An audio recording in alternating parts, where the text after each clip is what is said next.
7편 12절에서 15절까지 말씀입니다. 구약성경 828페이지 시편 37편 12절에서 15절까지 말씀 우리 한 절씩 교독하겠습니다. 악인이 의인 치기를 꾀하고 그를 향하여 그의 일을 가는도다.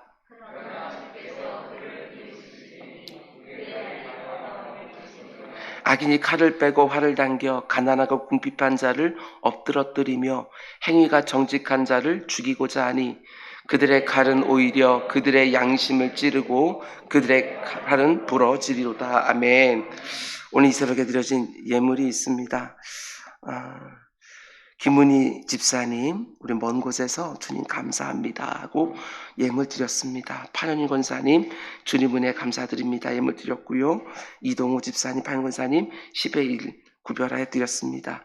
강현선, 이지연 집사님, 일본 선경금, 주님 햇세디를 통하여 선하고 아름다운 것들이 흘러서 넘치기를 소원합니다 하고 예물을 드렸습니다.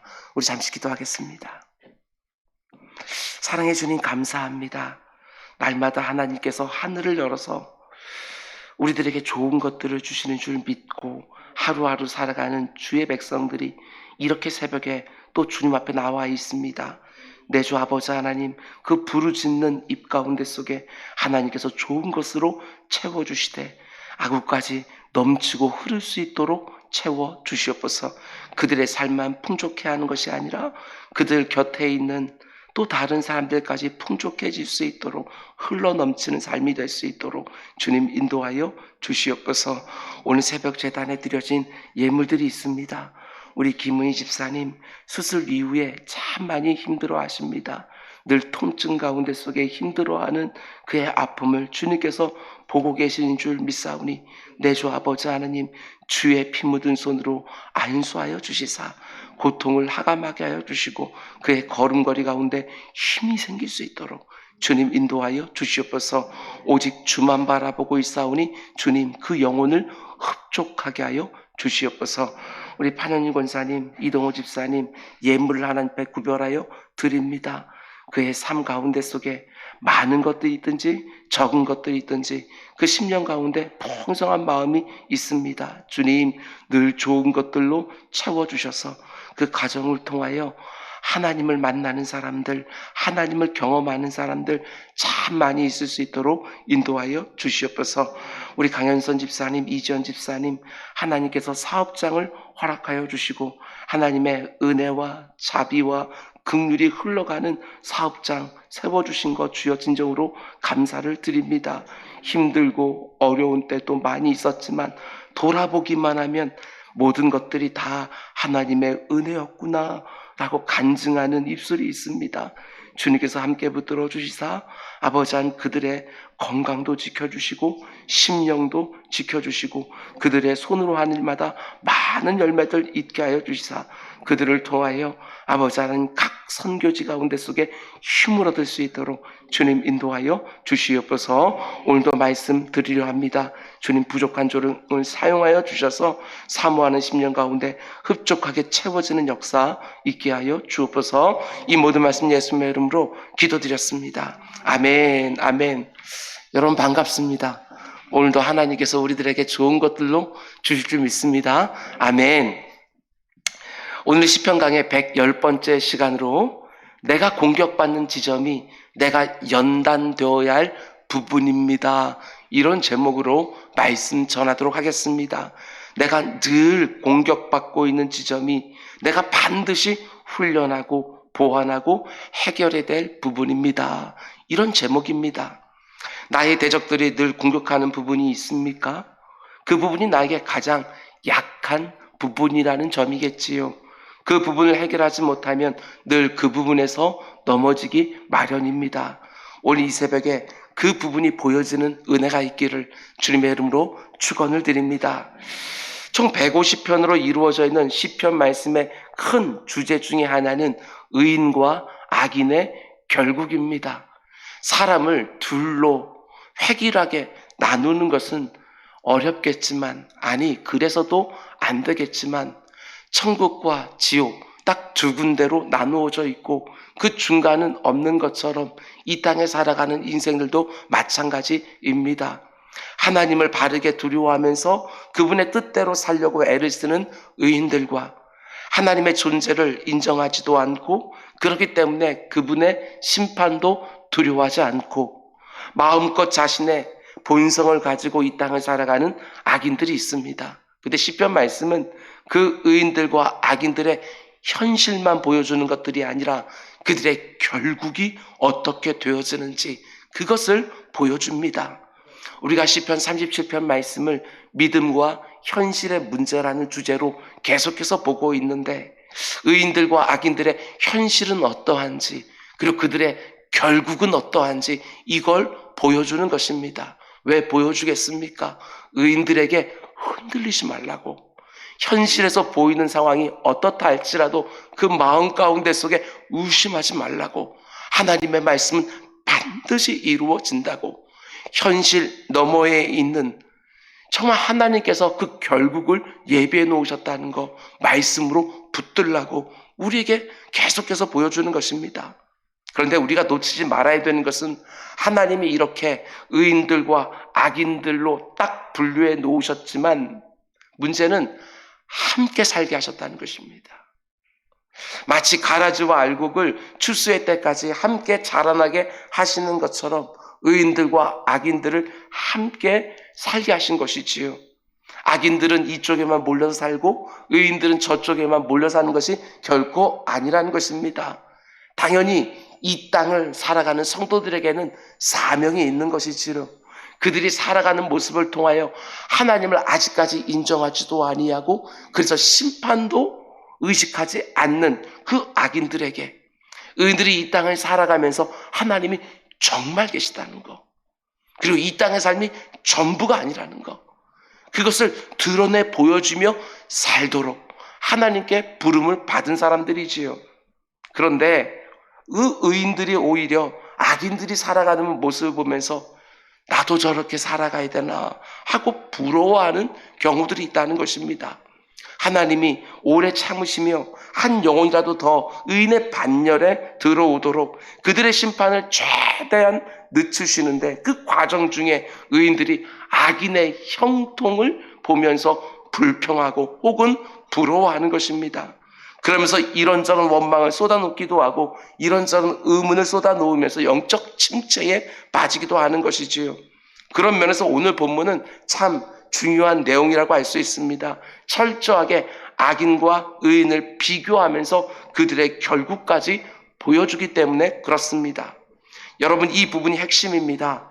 과정에서는 신앙과 현실이 달라 보일 수 있지만 결국에는 어떻게 되어지느냐?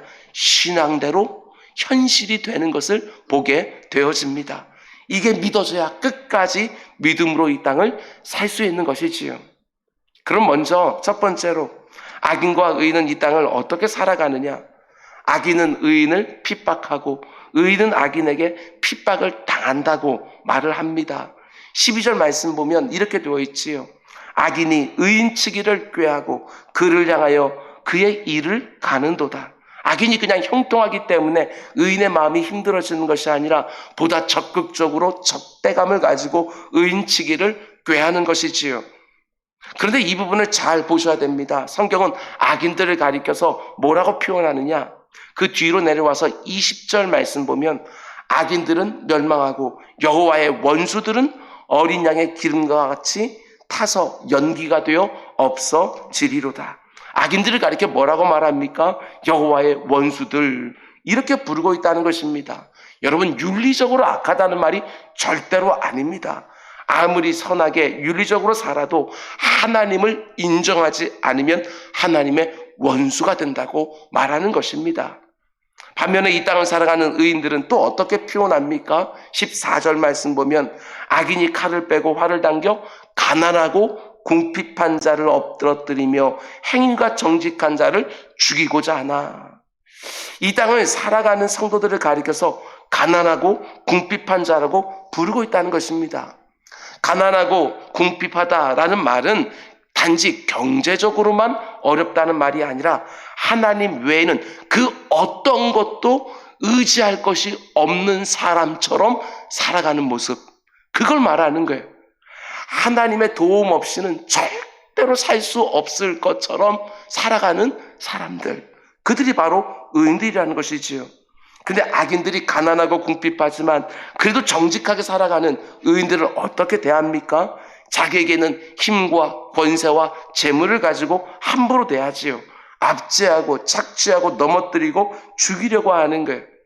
악인이 의인을 핍박하고 의인은 악인에게 핍박을 받고, 이게 바로 죄가 관영한 이 세상의 모습이라는 것입니다.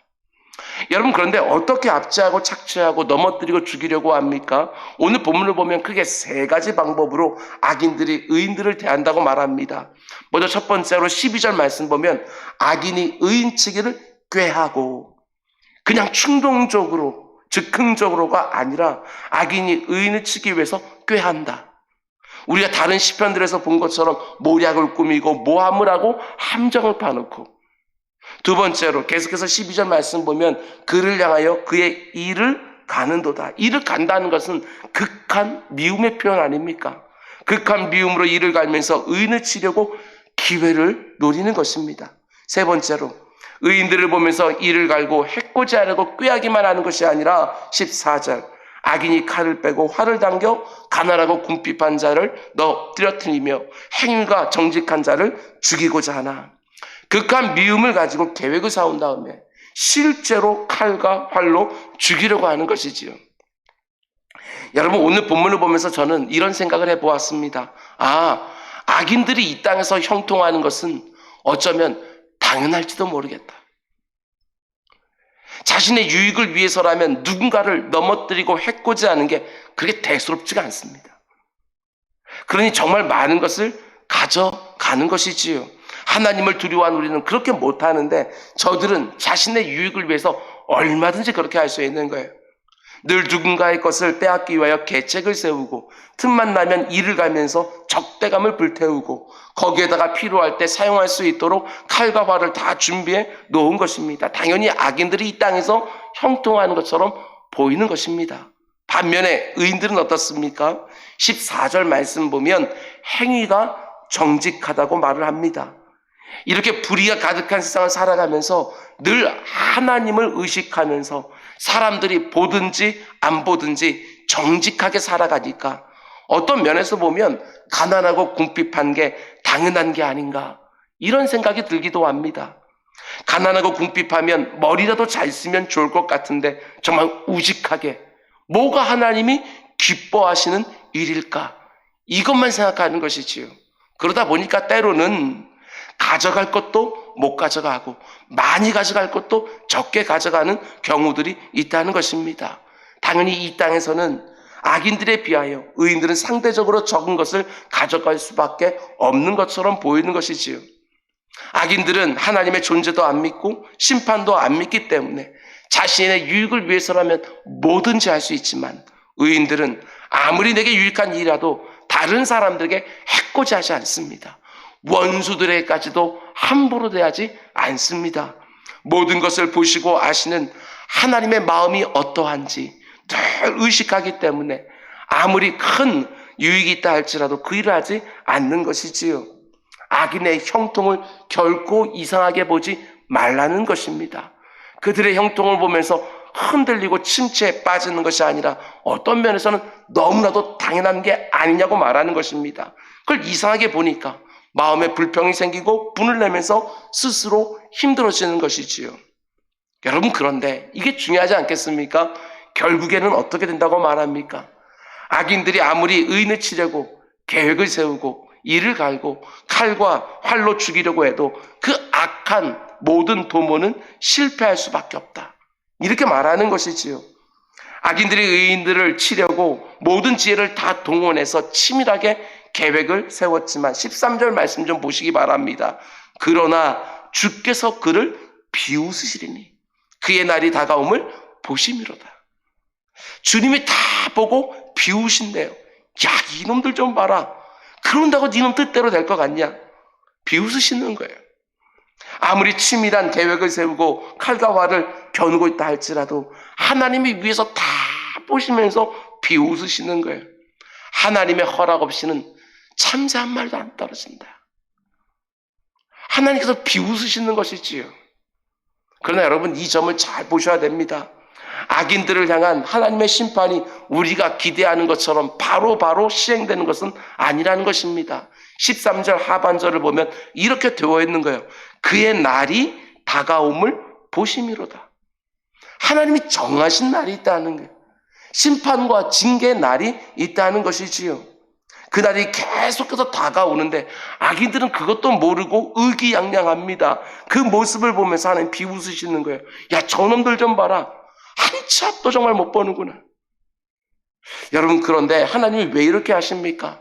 악인들의 공격이 있을 때마다 바로 그들을 멸해 주시면 우리가 마음 졸이지 않을 텐데 하나님이 왜 나를 정해놓고 그때까지 기다리시느냐? 거기엔 여러분, 두 가지 목적이 있습니다. 돌 하나를 던져서 두 개를 잡는 것처럼 하나님은 이 동일한 모습을 통하여 나를 정해놓고 기다리면서 두 가지 목적이 있어요. 하나는 의인들을 위하여, 또 하나는 악인들을 위하여. 첫 번째 목적은 악인들의 공격 아래에다가 자신이 사랑하는 의인들을 일정 기간 두시면서 연단하시는 거예요. 우리에게 연약한 부분이 무엇인지를 보게 하시는 거예요.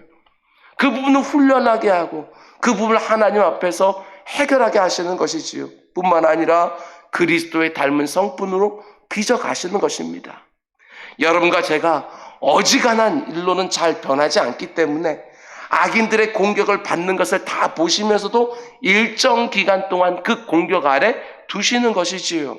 그리고 오직 하나님만 의지하는 법을 배우게 하시는 것입니다. 그런가 하면 또 한 가지 목적이 있습니다. 그것은 악인이라도 구원하기를 원하시는 하나님의 마음이 여기에 담겨 있는 것이지요. 누군가가 하나님을 인정하지도 않고 의인들을 괴롭게 한다 할지라도 금방금방 내치시는 것이 아니라 참으십니다. 참으시지요.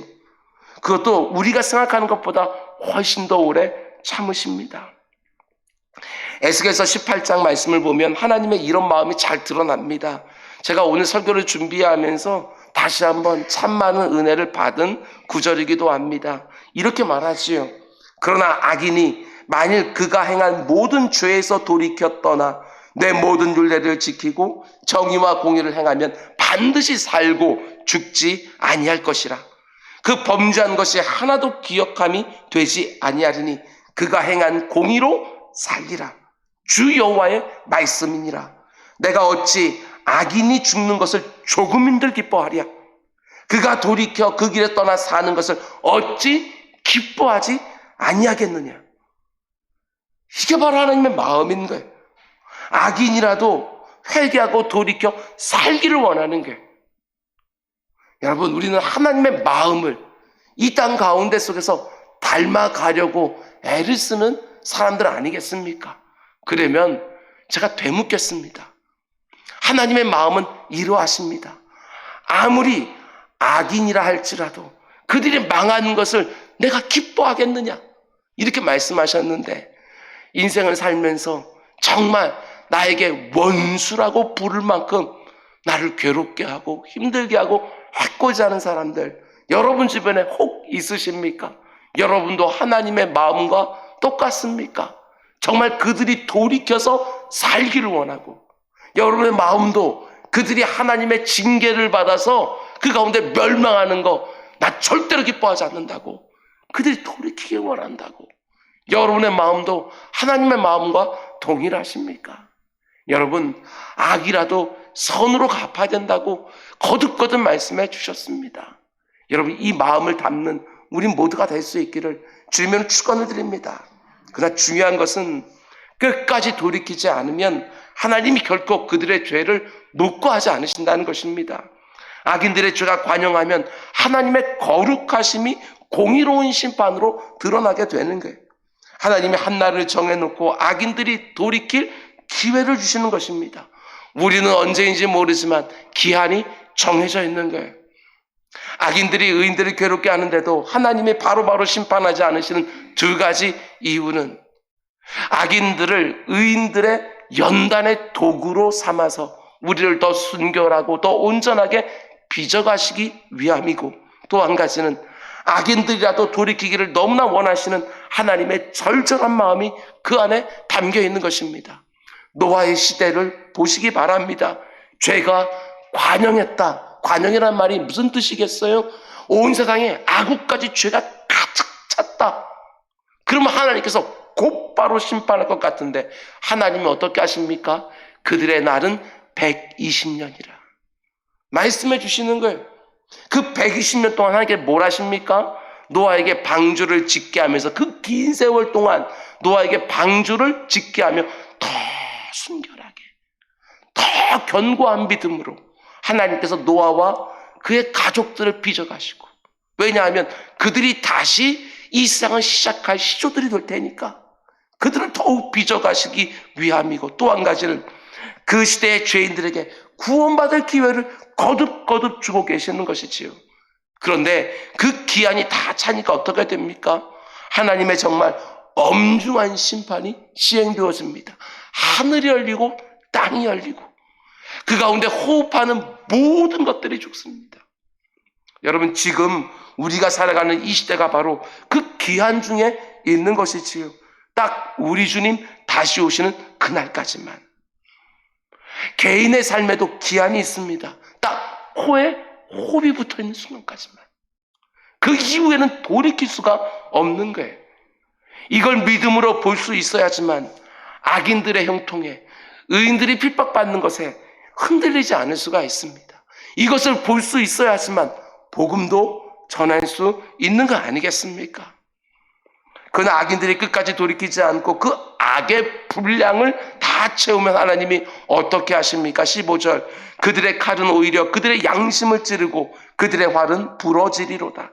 하나님의 때가 되어지면 악인들이 의인들에게 사용하려고 준비한 모든 것들이 자신의 목을 겨누게 된다는 것입니다.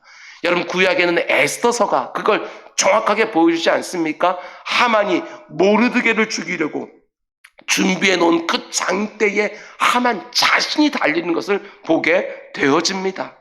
악인들이 의인들에게 화살을 겨누고 있지만 그 화살이 오히려 자신의 심장에 박히는 것이지요. 여러분, 예수님께서 사도 바울을 다메섹 도상에 찾아와 주셔서 뭐라고 말씀합니까? 어찌하여 네가 나를 핍박하느냐?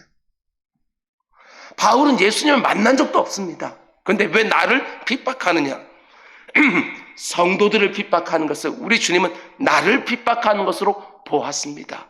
당연하지 않습니까? 예수 그리스도와 우리가 따로따로가 아니라 연합되어 있으니까, 하나가 되어 있으니까 우리를 핍박하는 것이 바로 주님을 핍박하는 것이라고 말씀하는 것이지요.